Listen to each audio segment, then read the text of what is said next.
All right. I'm pretty excited about this because you're one of my heroes. You've taught me a lot just by just general talking out in the vineyard, seeing you when I'm rolling through with some people. And this is Diane Kenworthy, everyone. Say hello, Diane. Hi. Diane is the vineyard manager at Bedrock Vineyard, one of the owners of Sunbreak Vineyard Management. That farm, how many acres do you guys? About 180. 180. Big chunk of that's Bedrock Vineyard, obviously. Big chunk of that is. We're in Oakville Farmhouse Vineyard right now, where we're picking over on the Napa side. So we've taken Diane out of her comfort zone of Sonoma and brought her over to Napa today. I hope you're all right with that, Diane. You know, I started my career in Napa. Well, let's get back to it, because, you know, I've really appreciated sort of your overall philosophy, which you can get into later, of farming, and you're definitely, like Morgan and I think, not very dogmatic, but you also have a pretty incredible story of when you started in the wine business, how you got into viticulture. Can you give us a little background of how you ended up getting into the farming of wine grapes? I can. When I was 13, my dad and I started making homemade wine. We lived in Southern California, and I don't know, it was just a kind of a father-daughter project. We made strawberry wine, we made elderflower wine, we made rosehip wine. So Californian, you Californians. I know.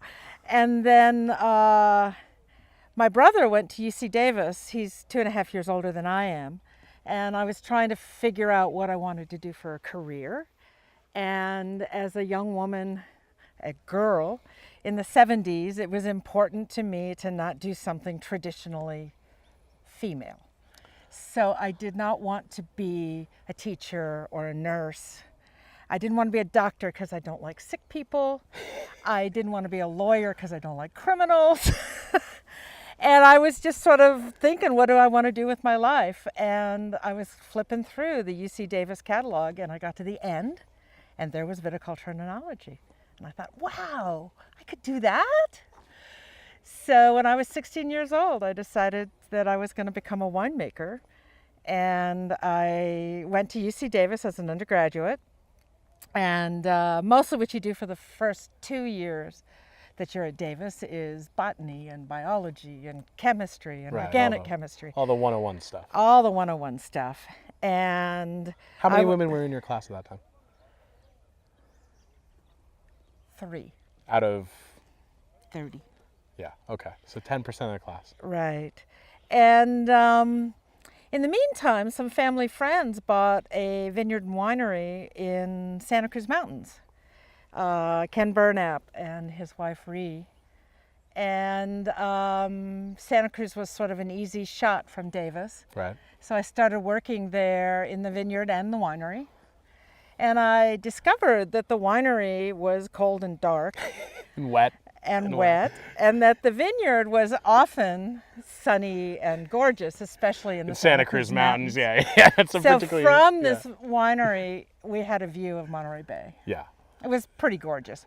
That's a good little, you know, they got the hook in you there. So in my junior year, it's I went. It's not like you're out in Fresno, you know, with Thompson Seedless. No. So in my junior year, I went back to Davis and said to my advisor that I wanted to switch from enology to viticulture.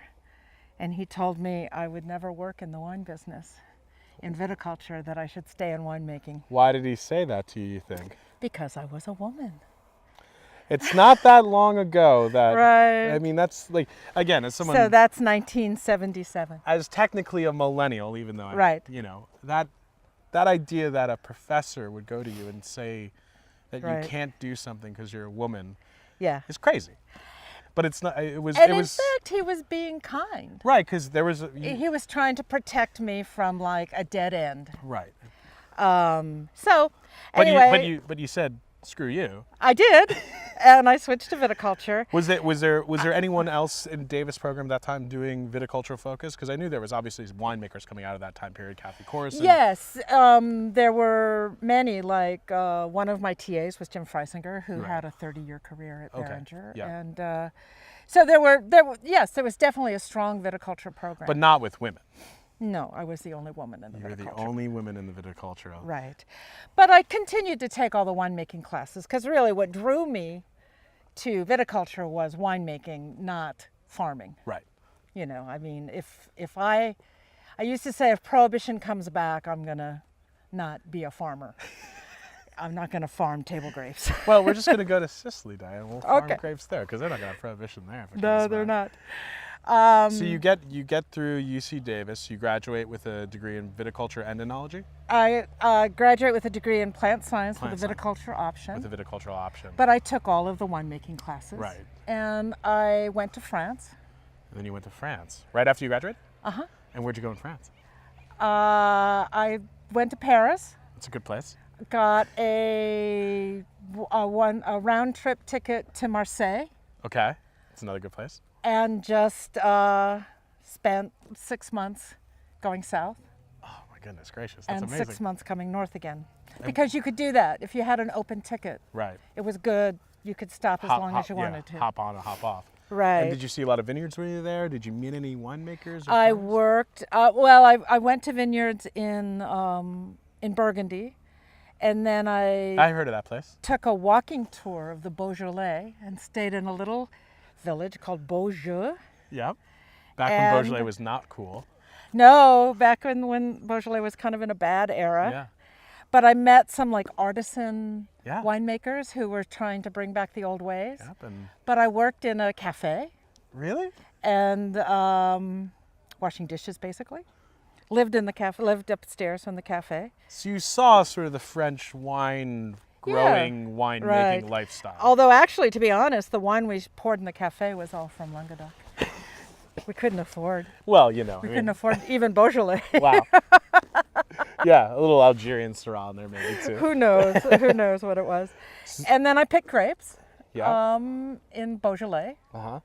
And then I went down gradually and got to Avignon and Châteauneuf-du-Pape, Yeah. where I spent a couple months trying to get a job pruning because it was wintertime Yeah. and couldn't because I was a woman. Yeah. And I was a stranger. You know, no, and, but you still, know, there was Yeah. Early on, you felt sort of the barriers along the way where it was harder for you because not because of skills, not because of desire to work, but harder just because Right. you were a woman and So I women worked- don't work in the field. And I worked in a cafe, Right. this time waiting tables. And I kind of got homesick and ran out of energy and started Yeah. just working my way back north. A lot of you Californians run away but then come back. Seems to be a trend. Well, I think there's, definitely, I know several people who have worked in France, and there's a temptation to stay, Right. but at the end, you're not French, Yes. you're American. Yeah. And You're Californian most importantly. I am Californian. So yeah. then you come back And worked at Domaine Chandon, and then you did work put in a little vineyard with my dad in Amador County, okay. and then Where in Amador exactly was it? right outside of Plymouth. Oh, where our great vineyard Esola is. Yeah, actually very close. I knew the old man of Solo before he died. Every time I talk to Diane, I always learn like 17 new things about her, about farming, about winemaking, about everything. I did not know that. Yeah, so I lived in a travel trailer up on Mount Veeder in a Domaine Chandon's vineyard up there, and worked with the crew, learned Spanish. So you did get to, when you came back, you did get to jump right into vineyards. Pretty much. Pretty much, yeah. So Yeah. And this was what year we're talking? This is 1980. 1980. So then in 1981, I heard that Zelma Long was starting an experimental winemaking program. And at that point, CME and Domaine Chandon were sister companies owned by Maud Hennessy. Zelma Long, Googler. Yeah, she's famous. One of the, along with And- Diane, along with Kathy Corson, one of the Mary So Edwards. I wanted to go work for Zelma Long, and I figured I was qualified because I'd made all these small lots of wine with my dad all Right. those years. And so I tried to get an interview with her. I've never had and the Zelma Long strawberry one, actually. No, she doesn't make that. But it doesn't matter, 5 gallons is 5 gallons. 5 gallons is 5 gallons. So I got the job. It was a 6-month job. I quit my full-time job and took it. My dad was tearing his hair out. Like, really? You're going to quit a full-time job to take a part-time job? Yeah, well. What appealed to you about working with Zelma Long so much that you're willing to make that sacrifice? You have to know Zelma. She's a force of nature. Yeah. She's a very impressive woman, and she was, in 1980, she was really the only big name woman winemaker. Yeah, because that was before Kathy really had come on. Oh, yeah, yeah. And Mary Edwards hadn't kind of... Right. So my friend Marianne Graff was the first woman to Yeah. graduate in enology, and she had been the winemaker at CME, but then she went and started a lab. Right. And so, and Zelma was being promoted. I mean, she was like on the road. She Right. was selling CME. So that was very impressive. Yeah. And CME was, I don't know, it was like they had a new cellar and they had like a bunch of dedicated people. Right, yeah. and it was just a really happening place. Yeah. And so I did that for 6 months, and then I went and worked in Amador for 6 months. And then I came back for my second year and I got a full-time gig. And that was it. And then you were at CME for I how... was just for like 15 years. And then 15 years at CME. Right.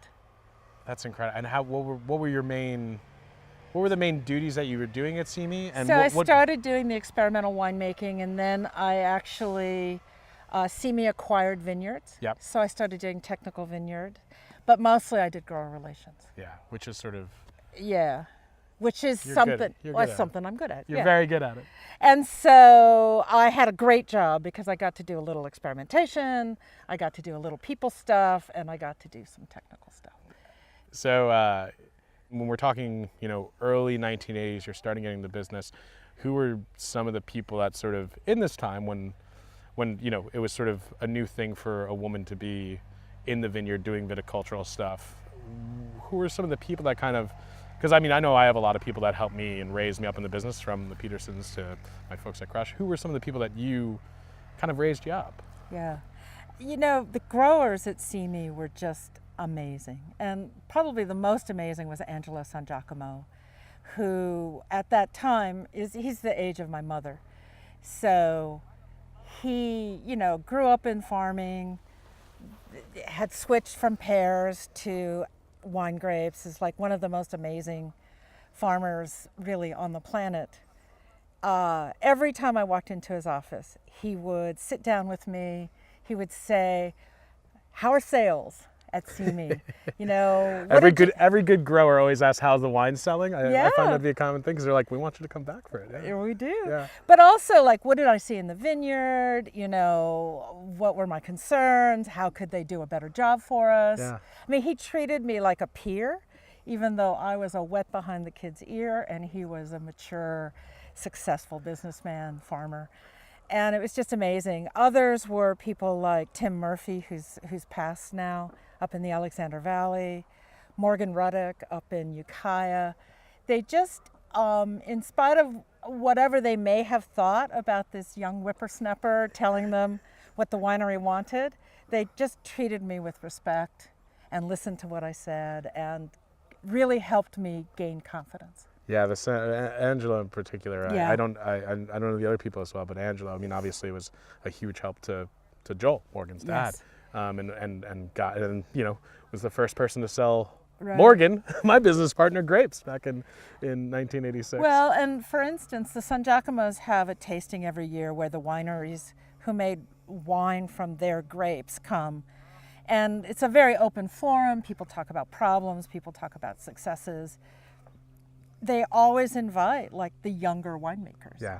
They don't care if it's Joel Peterson or Yeah, Dave. yeah, I mean, yeah. if it's the assistant winemaker or the associate winemaker or something like that, they listen to them. They treat them with They're respect. an incredible family. They really are. They really are an incredible family. They just treat everybody with respect. Yeah.